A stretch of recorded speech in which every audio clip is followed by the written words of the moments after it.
Hello everyone, তোমরা সবাই কেমন আছো? আশা করি ভালো আছো। আমিও ভালো আছি। মিষ্টি পাপিয়া রান্নাঘরে তোমাদের সকলকে ওয়েলকাম।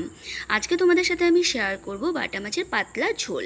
অ্যাকচুয়ালি এখন তো খুব গরম পড়ছে, তো গরমে যে কোনো মাছের পাতলা ঝোলই খেতে ভালো লাগে। তো আজকে আমি তোমাদের সাথে সেটাই শেয়ার করব। দেখো, তার জন্য আমি কেটে রেখেছি আলু, কোষ, টমেটো আর আছে লঙ্কা।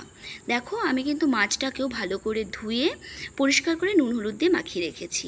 এবার আমি কড়াইটাকে গরম করে নেব। দেখো, আমার কড়াই গরম করা হয়ে গেছে, তেলও আমি দিয়ে দিয়েছি। এবার একে একে মাছ আমি ছেড়ে দেব। মাছগুলোকে তেলে ছেড়ে এক পাশ পুরো ভালো করে ভেজে নিতে হবে। এক পাশ মাছের ভাজা হয়ে গেলে মাছগুলোকে উল্টে দিতে হবে। দেখো বন্ধুরা, আমার এক পাশ ভাজা হয়ে গেছে। এবার মাছগুলোকে আমি আস্তে আস্তে উল্টে দিচ্ছি। আমার মাছ ভাজা কিন্তু কমপ্লিট হয়ে গেছে। এবার মাছগুলোকে আমি তুলে নেব। আমি একটা প্লেটে মাছগুলোকে তুলে নিলাম। এবার যেই তেলটা ছিল কড়াইয়ে, সেখানে আমি জিরে ফোড়ন দিয়ে দিয়েছি।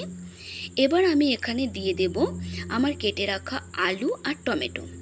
টমেটো আর আলুটাকে একটু ভালো করে ভেজে নেব। টমেটো আর আলুটা ভাজা হয়ে গেলে আমি এখানে আমার কেটে রাখা যে কোষগুলো ছিল সেটা আমি দিয়ে দেব। এবার আমার এখানে দেখো কোয়াশ দেওয়া হয়ে গেছে। এবার এটাকে আমি নেড়ে একটু ভালো করে ভেজে নেব। আমার এটা ভাজা হয়ে গেলে আমি এখানে কিছু মশলা অ্যাড করব। দিয়ে দিলাম আমি কাঁচা লঙ্কা আর দিচ্ছি স্বাদ মতো লবণ। এবার আমি সবজিটাকে ভালো করে একটু নেড়ে নেব। এবার এখানে আমি অ্যাড করব হলুদ। হলুদ দিয়ে ভালো করে একটু সবজিটাকে ভেজে নেব। এবার দিয়ে দিব জিরে বাটা। দেখো, আমার সমস্ত মশলা দেওয়া হয়ে গেছে।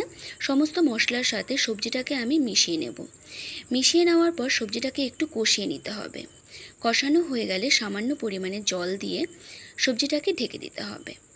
5 মিনিট পর ঢাকনা উঠিয়ে দেখতে হবে সবজিটা কতখানি হয়েছে। একটু নেড়ে দিতে হবে যাতে নিচে লেগে না যায়। এবার সামান্য পরিমাণ জল দিয়ে ভালো করে আবার একটু কষিয়ে নিতে হবে। কষানো হয়ে গেলে পরিমাণ মতো জল দিয়ে দিতে হবে। দেখো, আমি কিন্তু পরিমাণ মতো জল দিয়ে দিয়েছি। তোমরা যতটা ঝোল রাখবে ততটাই কিন্তু জল দেবে। এবার দেখো, জলটা ফুটতে শুরু করেছে।